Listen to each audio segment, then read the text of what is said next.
Hey, what's going on? Man, you probably be like, who is this guy? Man, it's been a minute. I checked and haven't recorded since February the 11th. But welcome to the Built for Playmakers YouTube channel. I'm Kelvin Hunt, editor of ChopChat.com. Been a while and spent some time with the family. Went out to Hawaii for vacation. Much needed time to just relax, get away. And there wasn't really a whole lot of stuff to talk about at the time. So I don't like to waste my time nor yours. So I didn't want to just put out stuff just to put out things. But we have some great content coming. We have the NFL Combine. FSU players went out there and dominated. So we're going to discuss those performances and the effects it's going to have on FSU's program. Of course, spring practice will be starting later this month. FSU will have their pro day later this month as well.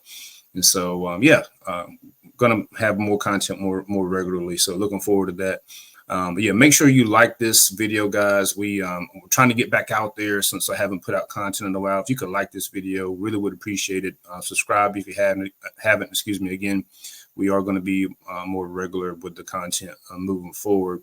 But also wanted to let you know that we've got a great new sponsor for my betting friends. Betting on anything, sports, games, who's fast. That's what Cut allows me to do. The Cut app is a peer-to-peer social betting platform that's legal in 40 plus states. Cut has customizable odds, tracking capabilities, and an entire social network with group chats, user profiles, and rewards. All payments, no need for Venmo. So what should we bet on? Of course, you got FSU's total wins for 2024 coming up. You have NBA games. You got college baseball. March Madness is coming up. A ton of stuff to bet on. So make sure you use our promo code, right? So that's Believe. That's BLEAV FSU for a 10% welcome deposit bonus. Don't forget that promo code. Cut. Put your money where your mouth is. So if you hear some dogs barking in the background, my neighbor's dogs are going crazy for some reason. But yeah, so just disregard that. But yeah, so FSU had 12 players go to the NFL Combine, and man, did they! I mean, I wasn't even watching live. I was kind of following along on social media. I was keeping up with the baseball game. I was keeping up with the softball game, doing some other stuff at home. But I kind of was checking in from time to time just to see, what was happening. And man, those boys went up there, showed up and showed out. Big time performances from those guys. I think most of those guys probably improved their draft stock quite a bit. And it's funny when you hear rival fans, talking about FSU and Mike Norvell's recruiting efforts and, calling it a one-off year for FSU's success. Mind you, they won 10 games the year before. Look, I'm here to tell you, man, it's just the beginning of something special in FSU. What rival fans don't realize is FSU probably has just as much talent on the roster that'll get invitations to the Combine next year. That's the crazy part, and you hear rival fans talking about, oh, well, their transfers and one-year rentals, and only 3 of the players were at FSU for 1 year. The other guys were there for 2+ years, and including, people like Jared Verse, Fabian Lovett was there forever. Jarian Jones was there forever. Jordan Travis was there forever. Tatum Bethune was there for 2 years. Johnny Wilson was there for 2 years. So it's definitely an opportunity for guys to improve. And that's the thing with these guys. Most of them, had little to no tape or proven production to go off of. And so, and we'll get into it as far as the effects it's going to have on FSU going forward. But let's talk about it. So the normal one, I'm just going to go. Matter of fact, let me just share my screen here. And I want to just go with by what NFL.com has as far as the highest ranked guys. So going into the Combine, they had Jared Verse with a 6.71 grade. They had Renardo Green with the second highest grade at 6.31. Keon Coleman at 6.29. Braden Fisk at 6.28. Fabian Lovett at 6.20. Trey Benson at 6.19. Jarian Jones is 5.96. Tatum Bethune, 5.91. Jaheim Bell at 5.89. And Jordan Travis at 5.89. Caden Deloach at 5.88. And Johnny Wilson at 5.87. Okay. And so when you're looking at these grades, those of you that are listening and not watching, here's your Little Caesar slices and sticks, half Italian cheese sticks, half pepperoni pizza. It's the world's greatest combination. Carl? Anything below 6.10 is considered. I wanted to try new things. An average backup or special teamer. No. Anyone from a 6.20 and up is graded as will eventually be average starter. Walk in and walk out between 4 and 8 p.m. Pizza. So forth and so on. And then Washington has you brought it up. You brought it up. Washington is well represented here. Potential to develop into a starter. Good for him. It's good. And so when you look at get feisty in group 2. Verse is at a 6.71. So that's the highest in group 2. That's the highest. I didn't know that Jared Verse was running again. He must want to try and get down to 4.5s. That might have posted that 4.6 and been good. All right. So Jared went in there. There it is. Everyone. He should be a top 15 pick. Bar none. He ran just as fast as Jermaine Johnson, tested better, and 3 or 4 of the other events than Jermaine Johnson. Jermaine went number 26 overall, I think it was. And Jared solidified his spot, probably improved his stock, even a little bit. So the next highest guy is Renardo Green, which kind of surprises me that they had him rated this highly. Renardo was super consistent. I mean, they grade him as he will eventually be I felt it pop. Starter. He said it's Renardo on held fire his right own. now, He tested well, and that he is done for the day. And ran a I did follow up and say, "Well, are you happy with your time?" And he shook his head. No, he wanted a 4.2. Tested right there, probably where not satisfied with the unofficial 4.29, but concerning with the groin injury. Get drafted by a team. Whoever gets Renardo is probably going to get somebody that's going to play for a long time in the league at cornerback. The third highest guy is Keon Coleman with a 6.29 grade. And Keon didn't run a blazing 40. I think he probably ran a little slower than most people anticipated. Here's your Little Caesar slices and sticks, half Italian cheese sticks, half pepperoni pizza. 4.5, high 4.5s. He ran a 4.62. Carl? I think it was. But could you? I said on social media that I think Keon could have that Dalvin Cook quality where he may not test fast, but whenever you put the ball in his hands in a game, he's got a different type of speed. And that seemed to be evident whenever he did the gauntlet drill. And if you don't know what the gauntlet drill is, and then getting to see them work out. I thought the DBs were great. Preferably in yesterday, kicked it off with those big fellas on the defensive side the first day. It's been really good, man. I'm looking forward to seeing this group throw it and catch it around. The guys that are going to be working out.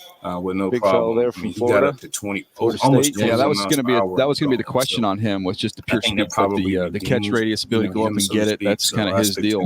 I don't know how you do it. It's darn near impossible, especially when you don't know what environment they're going to walk into. Right. And so when I watch tape, Keon, he'll get drafted. Braden Fisk was at a 6.28, and Braden went out there and turned that joint out.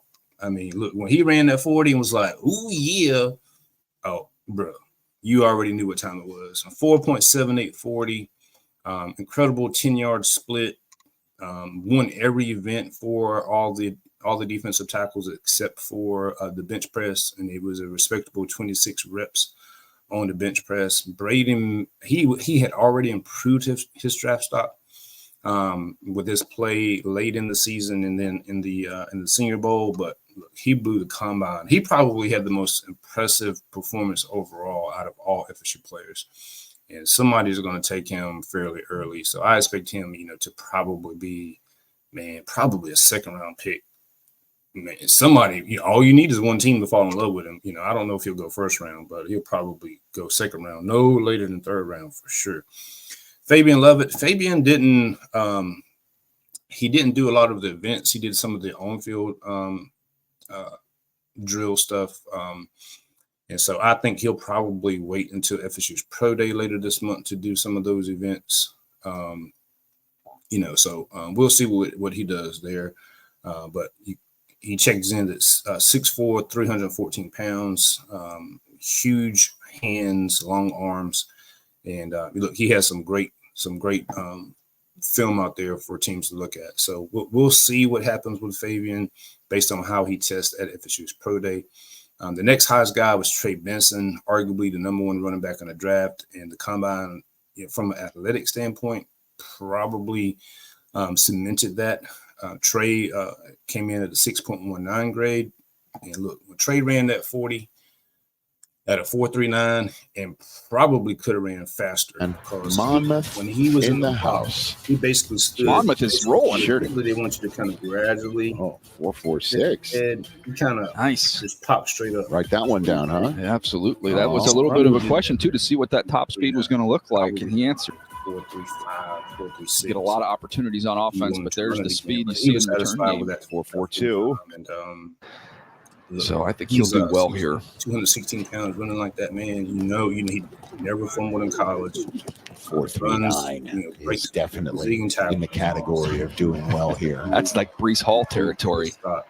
Look at. He's probably going to go second round, I think, something like that. Another guy that improved their stock immensely is Jarian Jones. 5.96 according to NFL.com, which is an average backup, a special teamer. Are you two Zillowing Jarian was one of the top man-to-man corners or nickelbacks in college football last year. Zillowing doesn't just look at houses. Now he you can ran a Zillow 4.38. I don't think anybody expected him you to can do even that. Zillow With a 1.5 split. a home 39.5 inch vertical. So Zillow the beautiful 29 cells broad. into that place you've been dreaming of. Those measurements Because now are Zillow means top everything tier. you need I mean, to get top home. tier for nickelback. And when you look at the game film, and you look at what he did here in combine, every rep. The Jarian two fastest guys there competing against each other. So he's an impressive dude. 4.39 based on what he did at the combine. Next guy is Tatum Bethune, who graded out at 5.91. Tatum only did the bench press, and it wasn't that impressive. I think he got 16 reps, I think it was. Yeah, 16 reps. He didn't do anything else aside from some of the on-field drills that they had or whatnot. He may be waiting until FSU's Pro Day. He could be dealing with an injury of some sort, and he wanted to just wait and let things fully heal up. But Tatum's a ball player. I don't think I never expected Tatum to go out there and run a 4.8, 40. I mean, that might be like the max for him. I don't think he's going to blow anyone away athletically. It's more so instincts, physicality, and mindset with him.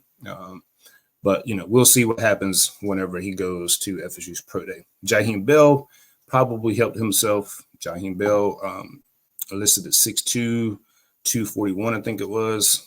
And to give you the number they're going to fetch, it's 4.62. 1.58, 10-yard split. You're looking at the top tight ends and receiving yards. That was the average, and he is just underneath it at 4.61. Well done. To show some explosiveness, some speed. Charles? And, DJ, what's your evaluation of Jaheim Bell? Because when I watch him, I feel like he's that fullback H-back type, not just a pure tight end. And, yeah, I mean, they'll split him out. They'll give him tunnel screens out there. Done a lot of it at Michigan. To make sure he gets his name called, especially considering he played all last year.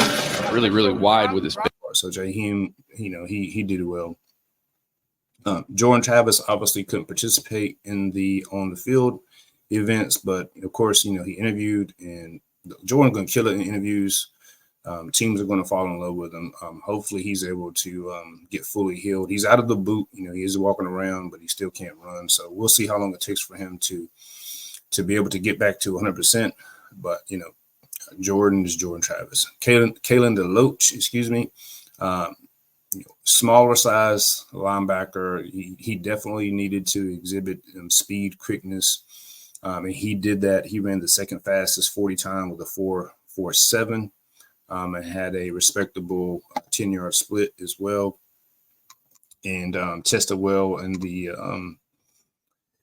10-yard split is 159, ball jump 911. Vertical wasn't that great. I was surprised by that. I thought he have a long, bigger vertical, but all in all, 4.47. That was what he measured in 5'11" and a half. He almost had safety. That's why he. So that speed definitely helped his case there. But another guy that, aside from Braden Fisk, that may have, and Jerry Jones, that probably helped himself the most, Johnny Wilson. Man, listen. Coach Josh Storm said it the best. He said Johnny is an alien. One more minute. And that is the most apt description that you could have for this guy. Johnny Wilson. Anyone do this? Invisalign is better oral hygiene. 231 pounds. Now look, I was one of the few people. If you follow the Built for Playmakers, Johnny Wilson. Johnny Wilson is an enormous wide receiver. I basically compared him to Kelvin Benjamin. 6'6". I wrote out all of the event. Now we're back live for Benjamin back when he was at the Johnny Wilson. Johnny Wilson is an enormous wide receiver. See him running here. And I said I would not be surprised if Johnny Wilson now beat Kelvin Benjamin in every event.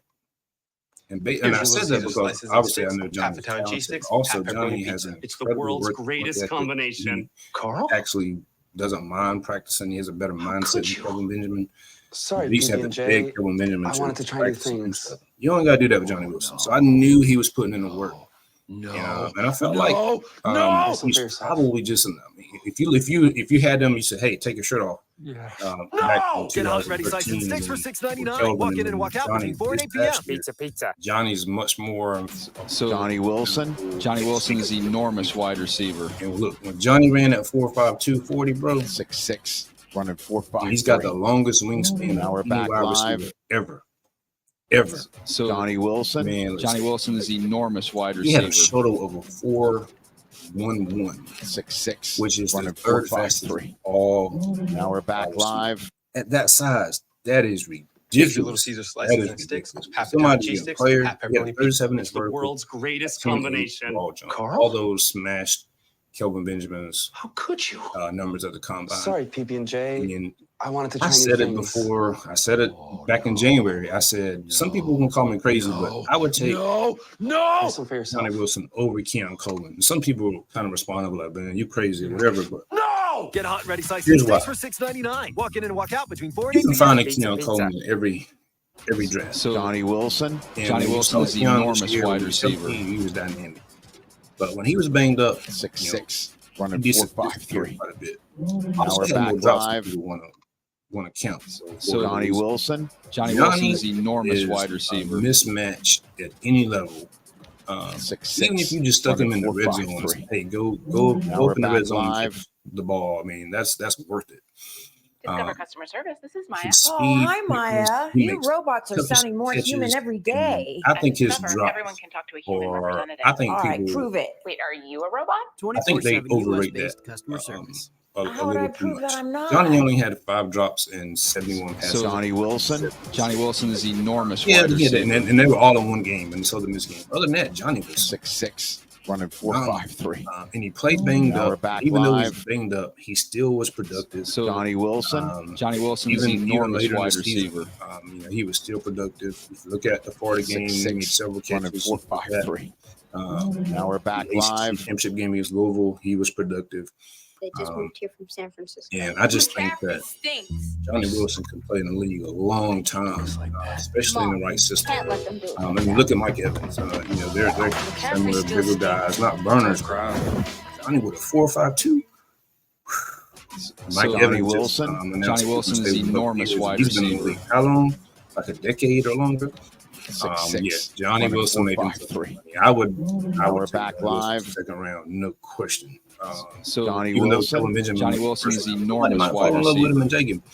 in the first round. We'll see, but look, 6'6", that guy 4.53. So when you look at it, man, now we're back live. You got 12 guys got invitations, and I'm saying Here's your you're Little Caesar probably slices going and to sticks, have half Italian cheese sticks, half pepperoni pizza. It's the probably world's gonna have greatest combination. at least 8, 7 minimum to get drafted, maybe 8, 9, just depending on some guys' pro days and things like that. And look, whether the guys are out of high school, let's look at it. So Kalen DeLoach was out of high school. You got Ronaldo Green was out of high school. And then all these other guys are transfers because that's what Mike Norvell had to do to get the program to where it is now. But at the same time, most of these guys were at FSU for 2+ years. And you saw a ton of development with them and a massive increase in production. Trey Benson, massive increase in production. Johnny Wilson, massive increase in production. Fabian Lovett, Jarian Jones, just incredible development on the field. And so how is that going to impact FSU moving forward? Well, if you're an impact transfer guy in the portal, you can look and say, oh, those guys transferred to FSU, got on the field, won a lot of games, probably going to get drafted fairly high, going to get developed. And who was singing the praises of Coach Storms the entire weekend? All the players at the NFL Combine, even players that are on the team currently, were talking about the work that those guys put in and how Coach Storms is built by Storms. That's what you hear all the time, built by Storms. So if you're a transfer guy, you're gonna look and you say, man, they got a track record. Jermaine Johnson, first round. Yeah, Jamie Robinson got drafted as a safety. And then you look at all these guys are going to get drafted in this upcoming draft. How you think that's going to affect FSU's recruiting from the portal, right? And then when you look at other teams like Miami, whose players went there and bombed and didn't test well at all, looked weak, slow. Teams used to use that type of stuff against FSU on the recruiting trail. Oh, they don't put guys in the league. You don't get developed. Well, all Mike Norvell's got to do now is turn on the tape, turn on the combine. It speaks for itself, right? If you're a guy in high school, what are the majority of guys at FSU recruiting? What's their number one goal? They want to go to the league, right? They want to go to the league, and they want to get paid millions of dollars. Well, whether you're a transfer, whether you're a recruit, whatever, as long as you have players that are going to the league, that's all they care about. Because look, all those guys in high school believe they're the best, and most of them are, right? So they already have that self-confidence. They just need to know, hey, can you get me to there? And whether you're a transfer or a high school recruit, it doesn't matter. Yes, you have a track record of getting guys there, right? And so this will be the most FSU players drafted since 2015. And when you look at next year, when they have all these different guys that are going to get combine invitations, more than likely, and they're going to have another huge amount of players to get drafted. All that does is stack on top of each other. And so then it's like, oh, FSU's cool to go to again, which is already getting to that point. But and so Mike Norvell could just go in high schools or go into a home visit with a player and all that stuff that these other teams used to use as far as negative recruiting. Oh, well, you can't go to the league from FSU. Oh, the staff might get fired next year. Well, the staff just signed new deals, and Mike Norvell just told Alabama no. Right? FSU can't beat Clemson. FSU can't even win the ACC. Just did that. So all of that negative recruiting stuff that teams used to use, it's a wrap. It's a wrap. Now, look, I'll be the first to tell you. A lot of people get on here or get on social media or whatever, or read something and just go doom and gloom, the world, the sky's falling, yada, yada, yada. If there were things to worry about, I would tell you. I love FSU, but I'm a straight shooter, just like with baseball. People are like, oh, they're going to be good. They're 10-0, whatever. I'm like, well, they haven't played anybody yet. They look better than last year, but, we'll see. I'm not going to sit here and just tell you, everything's great or whatever when it's not, or if it's not proven. But look, there's a track record with Mike Norvell and his team. This is just the beginning of something special, especially with them likely on their way out of the ACC. Whenever they leave the conference and get into a new conference and get on par financially with these competing teams, that is something that is a real barrier also that some teams are continuing to use against FSU. That they're not in the SEC or the Big Ten. It is looked upon as an inferior conference, and the only thing that's really kind of holding FSU up compared to the other teams is their track record, their history, and what they've done recently. Because if FSU had not gotten over the hump and won the ACC or won 10 games in 2022. It would be very difficult for Mike Norvell to get this program to where it needed to go. So their success in 2022 and then build on that in 2023 came at the perfect time with FSU looking to leave this conference. So it also makes them more attractive to potential suitors, which there's only two, the SEC and the Big Ten. So look. This is awesome news for FSU fans, and I'm excited to see what this team is going to look like in 2024. I've kind of talked about it a little bit. If you haven't had a chance, you can go back and look at why I told you should be excited for 2024. But I'm really looking forward to seeing what happens at these practices and who begins to separate themselves and whatnot. You have a lot of competition at a lot of different positions. And so you got a lot of positions up for grabs. And so that means guys are going to be going all out, looking to prove themselves. And you got a lot of new players. And so that's a good thing. So I'm going to go ahead and wrap that here. And again, if you could like this, if you haven't, really would appreciate your support in doing that. And getting our contact back out there in that space amongst all the other FSU content out there, and subscribe. And again, we are going to be more regular. Matter of fact, I'm planning to record probably in the next 2 days or so, and we'll look forward to talking with you guys then. Make sure you check out the video I'm going to post here of why you should be excited about FSU. Until next time, go Noles.